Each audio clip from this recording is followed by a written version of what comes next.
We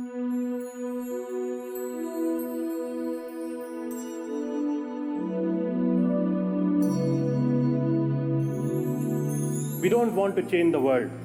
We want to improve it first. Everywhere I looked, I saw faces beaming with I hope think and excitement. It's not me who chose this work, already chose me Except from to the first emphasize place. the importance the folk artistic Something expression about the brings National us to Museum, our about the lives. difficulties, about the safeguarding coming about here the arts. to listen to our story, and we're here to...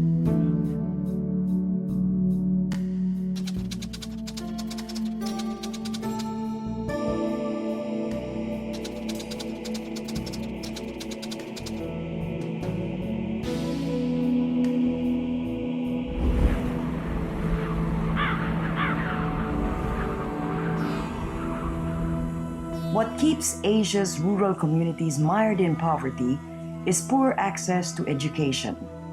And where it is available, the system is sadly deficient. Students are not prepared to shape their future as confident and creative citizens. And the school is isolated from the socio-economic advancement of its surrounding communities. In the remote province of Buriram in Thailand, Michai Viravaidya founded the Michai Bamboo School, where students acquire skills that prepare them for productive citizenry. More than a school, it is a learning center for life, developing the potential of poor rural youth to hone gainful skills even as they serve neighboring communities. Kun Michai is a seasoned development worker, a pioneering social entrepreneur, a former cabinet member and senator, and a persuasive social advocate. In the Philippines, Benji Abadiano founded Tugdaan in Mindoro and Pamulaan in Davao, two similarly trailblazing schools that train young students from indigenous peoples' communities to be proficient, able to succeed in mainstream careers, yet rooted in their pride in their IP cultural heritage. Benji is a pioneering educator, a leader of nonprofit development foundations, a social entrepreneur, and a champion of volunteerism, indigenous peoples' empowerment, and peace building. These two education revolutionaries have an auspicious meeting at the Michai Bamboo School, where they share insights on how they are expanding learning from the classroom to the outside world, producing new generations of productive, empowered, and service-oriented young people who are shaping their own destinies while helping to improve their communities as well. So this is the whole purpose, to give them life skills and occupational skills. We try to integrate learning from a piece of paper in a classroom with real action. For instance, the students make biodiesel, that's part of science. They're doing solar energy, that's part of science. These are the things we want them to do. So life skills and occupational skills, and one of the most important things that you need in life is management skills and how to differentiate between A and B. And the other one we also teach about management is getting them to do homework in groups of 5, because this is what happens in real life. You know, as an architect or a team of surgeons, soldiers, you work as a team, but homework, we do it together, much better. Yeah, good. And you know, when I learned that from you yesterday, I got so interested, because it's a kind of affirmation from my end, because we do the same thing in the Philippines. And we call that session collective learning, very much similar to what you're doing.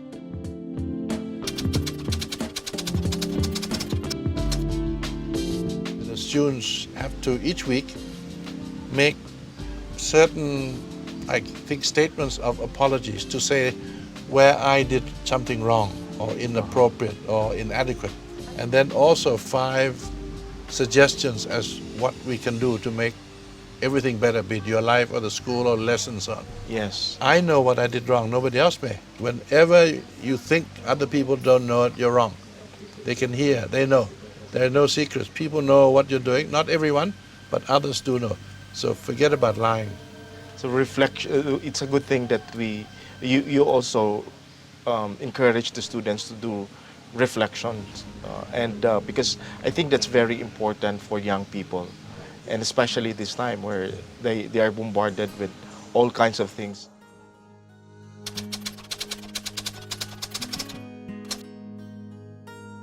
We decided to have a sort of a good wishes shrine where you go and make a wish for somebody else, be it somebody in hospital, somebody sick, earthquakes, floods, and also sometimes they make a good wish for some person, elderly or others in hospital where there are no visitors. So these are the things we teach them to give, because the first part of giving is from your heart, not from your wallet. Yeah, in fact, we have 8 principles in the school, and one of which is community service and promoting the sense of volunteerism. And that's why we also encourage our students to do community service, very similar to what you're doing here. And we assign them to different institutions, like in jail, a house of the aged, and also in schools.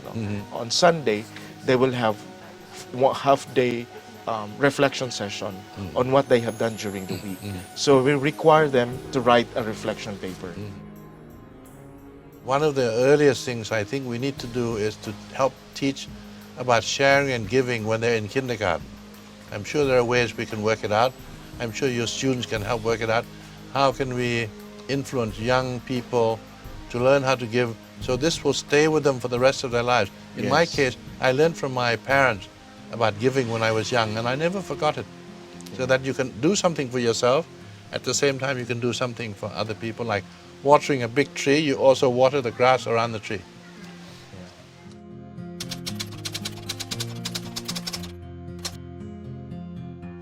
In terms of identity and communal pride, in your opinion, Benji, why is it so important? I know that it matters, but why is it so important in your case? Since I'm working with the indigenous peoples, building that sense of identity is very important to them. Because in the Philippines, we've been colonized by many countries. That's why we have lost the sense of who we are. And that's what we don't want to lose from among the indigenous peoples. And I firmly believe that once they have that sense of who they are, they also start to build their sense of confidence. How do you do it? Some of the things, because I'm sure there could be something we could use to augment what we do here too. We start by asking them, how do you see yourself as an indigenous person? What makes you different from the rest of the society? We want them to build their confidence, because once they have that, the best in them can also come out. And most of the indigenous youth in the Philippines, when they go to a normal school, they're being bullied. The best in them cannot come out because they have very low self-esteem. So we need to strengthen that so that they can start also seeing positive things about themselves. Now, in terms of what we try to do, it's similar but slightly different. There is a sense of inferiority in rural communities. Yes. Not because it's indigenous, it's just the fact that they are poorer, they're farmers, but we try to say, look, you are very, very fine people. And when we get them to do needs assessment, first, what are the needs? But before we do that, we get them to explain what are the most wonderful things about your community. For instance, the old people can say, oh, we used to have big trees here, there was a forest, these were great days. So we get them to bring out what they believe is part of their pride, the things that they have that others may not have.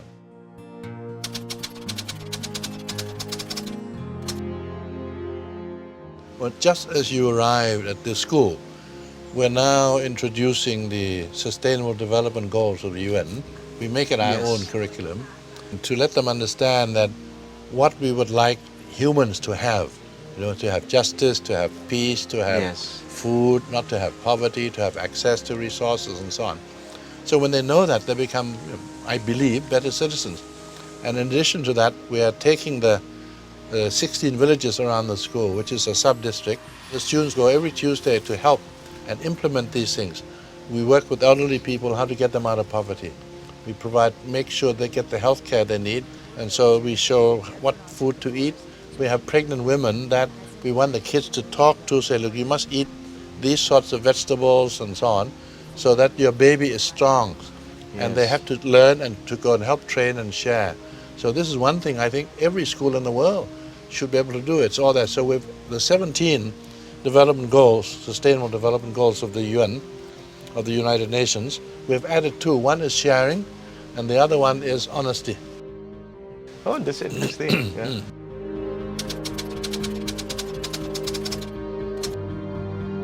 And I think you'll find that if you have people who are at a disadvantage, indigenous or whatever, helping so-called ordinary people, the pride in them and the respect that generates. We have some schools we work with that are for children in wheelchairs. And they've become very good at growing vegetables from wheelchairs. Now the ordinary villagers have come in to learn from them how to grow vegetables. And there's a great sense of pride in these kids in wheelchairs who know more and who can teach people who can walk. And many of our students, and even graduates, they are now working with the non-indigenous groups. It's very interesting because they're learning from each other. They're learning, for example, from the indigenous peoples about climate change and disaster preparedness. Because the IPs have indigenous knowledge on how to combat climate change. Because they have experienced it for many years already, using their traditional knowledge. And I think that's one of the things that we could learn from them, how to look at life from the indigenous perspective. Because they always value the basic things in life. Their hospital is the land. Their school is the land. The forests. Their grocery is the land. Everything is from land. For them, land is life.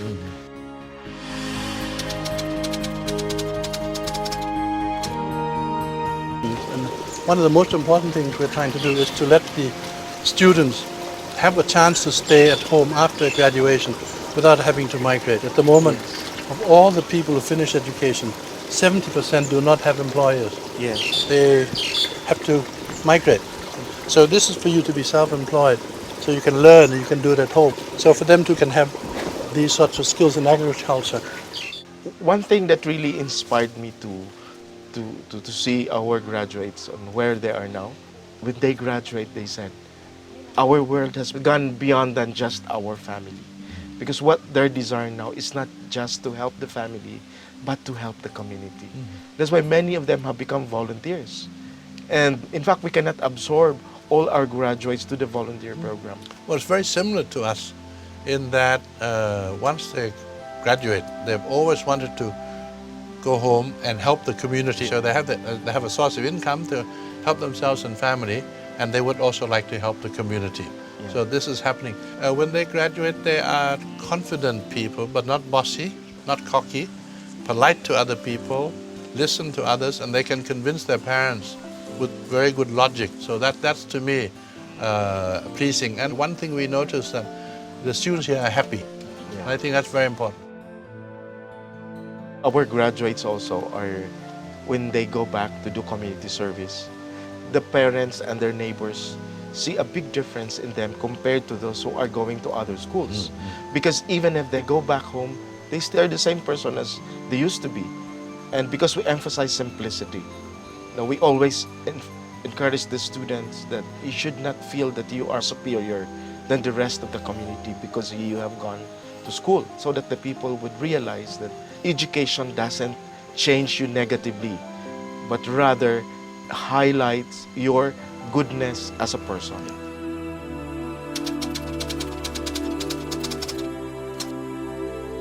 I think that's very, very important. We share that. For instance, we take our students to meet beggars. We get them to understand the beggar, how the person got to be a beggar, and have understanding and respect as a human being. Yeah. That's why we get our students who sit in wheelchairs to respect others who are in wheelchairs. Yeah.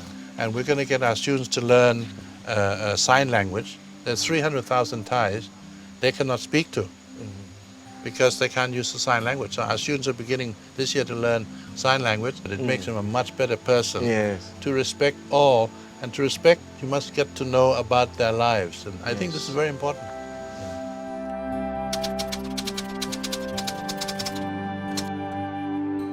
Benji, one of the things that we both have been working hard to promote is social entrepreneurship. Yes. We have our students, you have your students doing business as social entrepreneurs. So we helped to establish about 50, 60 social enterprises, but more important than that, we were able to help 2 universities to start training of social entrepreneurs. So it's now become much more popular, and there are 3, 4 other universities not related to us at all, are beginning to do the same thing. And I think that this augurs well for the future. So we have a lot of people saying, look, I want to do business, but I also want to share. So you generate your own resources and do some sharing, using resources from the business community to make the world a better place. And I'm sure it's probably happening in the Philippines. Yeah, you know, in the Philippines, there are a lot of lands that have not been unutilized land in a sense. Especially among indigenous peoples, they have ancestral domain. These are vast tracts of lands that are not used at all. I'm not being trained in social entrepreneurship, but when we learn from you and learn from other people on the value of social entrepreneurship, when we shared it to the indigenous peoples, they also have realized that there's wealth in our land. So what we need to do is to develop that entrepreneurial value in us. So that's why we help create that kind of need in the community by developing the young people to be future entrepreneurs. Right now, we have more than 100 communities who are into social entrepreneurship. And because of that, we were inspired to offer a 4-year degree course on social entrepreneurship, which is actually recognized already by government. I have said to some universities here that business administration usually trains smart people to become greedy people.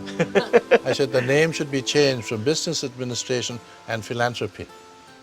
You can be rich, fine, but you must help more, give more. Business people are far richer than government. Why not get the rich to go and help? Yeah, that's why I also believe that we can use social entrepreneurship as a vehicle in fighting poverty. And that's why we have this program in the Zero Extreme Poverty to use social entrepreneurship as one of our strategies in improving the lives of the people, especially in the rural areas.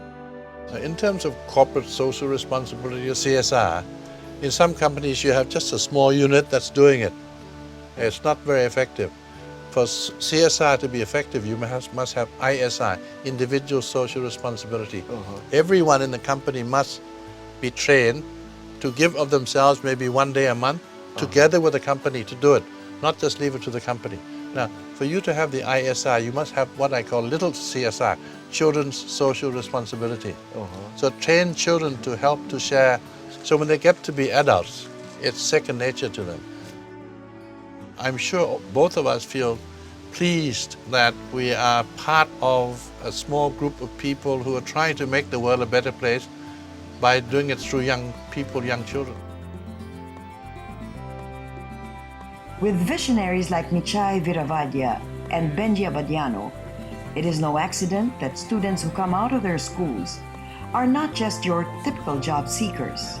They are creative individuals who are sensitive to realities in the world around them, equipped with critical life skills, trained to lead productive lives, and motivated to serve and enrich their communities. After this first conversation, Benji and Michay are now planning on exchange visits for their staff and partners to learn even more from each other. We can expect their quiet education revolutions to continue and hopefully to inspire other schools to build a better Asia.